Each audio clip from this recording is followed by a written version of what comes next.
Let's start our conversation now, as I'm now being joined by Babagana Mohammed, the President of Nigerian Society of Engineers. Babagana Mohammed, welcome to Weekend Fire. Thank you, Joe. All right, so national infrastructure projects in Nigeria. Where are we in this regard generally? Yes. We came from a poor background because we have decayed infrastructures, which also said much about low government spending in infrastructure. But of recent, things are getting better. As I'm talking to you, I just came from Kano on the road. I have the option of going by air, but NSE is driving an infrastructure report card, and I want to see things physical. That's what made me to join the road.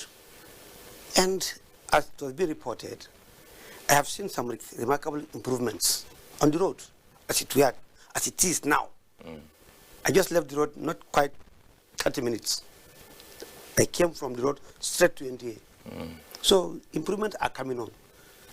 And one thing I'm also looking at, for a country like Nigeria, we shouldn't be having these issues because infrastructures are things that are tied to development, tied to wealth creation, tied to employment, tied to so many things. Once it is missing, there will be a whole chain of problems. Insecurity, unemployment, poverty, and what have you. So government need to and focus deliberately on getting infrastructures in place. Spending has to be commensurate and appropriate. And then we now come into development of human capital development. That's where engineers, engineering, and other professionals will come in. Because this country can only be developed passionately by the professionals. Key. So we need to grow the practice of the profession. That we need to grow it. And it has to be delivered by government. How? By deliberate participation of Nigerian professionals. Because we knew this is our country. Whatever we are doing here is for our country and for us to be part of those who are going to use it. But anybody coming from anywhere to make anything or develop anything in Nigeria, the first writing principle there is, what is my gain? So when you talk about decay, right? Yeah. You started off by highlighting that. Yeah. What would you describe as infrastructural, the bane of infrastructural decay, especially in a climate like ours? Ours. Naturally, what will say corruption?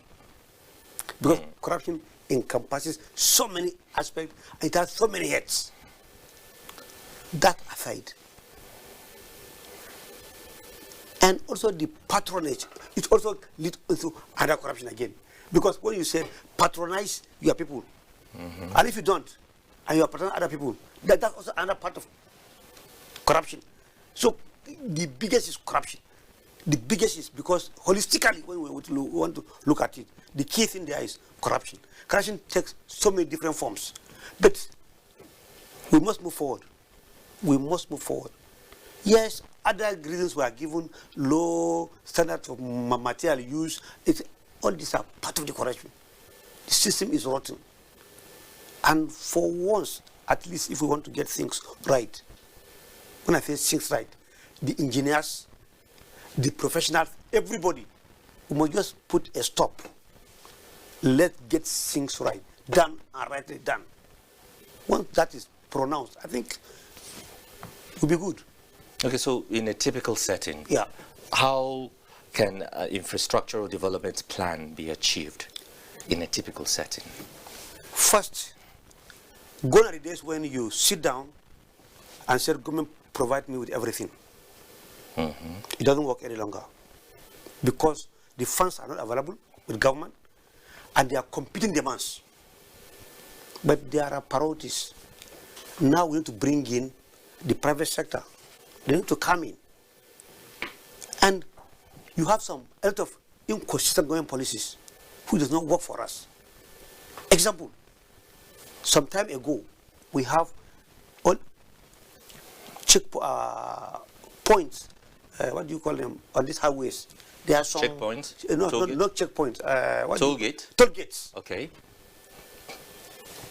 Somebody came up one day and demolished all of them.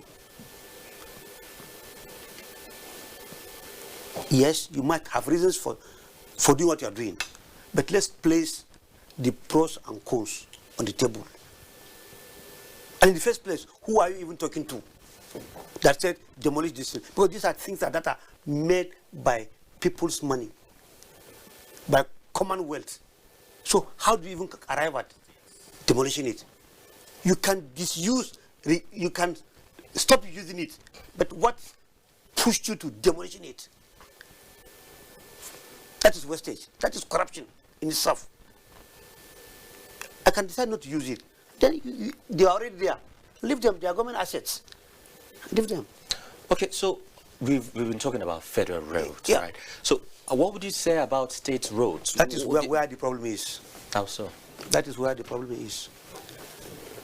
I have gone around, last 3 days I left Abuja for Maiduguri. I was to address NIPS. I addressed NIPS last 2 days in Nguru.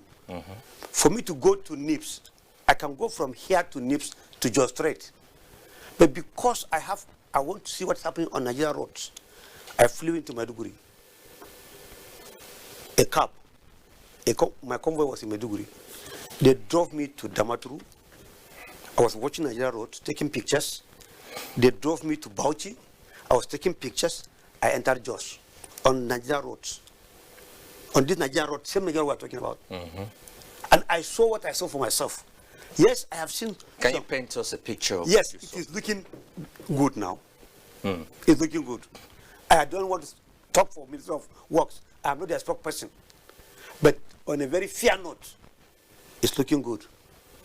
Oh, on that commendable note, let's just pause and take some messages. President, Nigerian Society of Engineers. All right, so before we went on that break, of course, with the stories we're getting, stories of progress, especially in the area of road construction and rehabilitation and all that. Let's turn our attention elsewhere, because one of the, administration's key component of economic recovery plan is rebuilding of national structures. How far have we gone in that regard? Now we have seen roads. And when we say infrastructures, road is not the only infrastructures. We have lines carrying power. Most of them are looking not too good. It's an issue. It's part of the infrastructure. That has to come in. Of course, yes, some things are being done, but as I am a member of the Presidential Power Initiative appointed by Mr. President Buhari, I'm a member. But as I'm talking to you now, these things, I went through all these roads, all these things you have seen. I've gone through most of them. 80% I've gone through in just the span of 2 weeks.